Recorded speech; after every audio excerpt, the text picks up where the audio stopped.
এই রান্নাটা হয়ে গেলেই সবাইকে ডেকে খেতে বসিয়ে দেবো বৌমা। আচ্ছা মা, ঠিক আছে। মা, মা, এই বাঞ্চতটা এখানে কেন এসছে? তুই কার কথা বলছিস?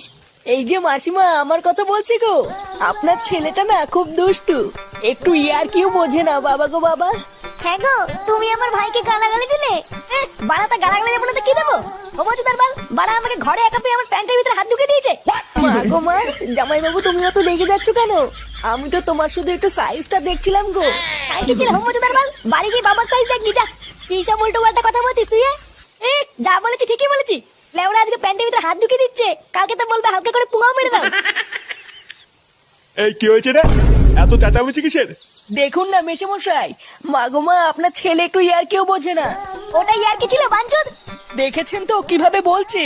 দেখো মা, আমি কিন্তু বলে দিচ্ছি, এই চুদির ভাই যদি বাড়িতে থাকে আমি কিন্তু বাড়ি থাকবো না, বলে দিলাম। চোরে বাচ্চা, তুই ঘর থেকে বেরিয়ে যা। আমরা কোনো কাজকর্মের বেলায় নেই, কোনো রোজগার পাতি নেই, আবার বড় বড় কথা। ও বাড়া, মায়ের থেকে মাসির দরদ বেশি, তাই তো? বাড়া এখন তো দেখছি আমার থেকে এই বাড়িতে হোমোচোদার দাম বেশি। লেওনা যেদিন এই হোমোচোদারা তোমার ধুতির ভিতরে হাত ঢুকিয়ে নেয়ানারি করবে সেদিন বুঝবা বালের এই বাড়িতে আমার কোনো দামই নেই।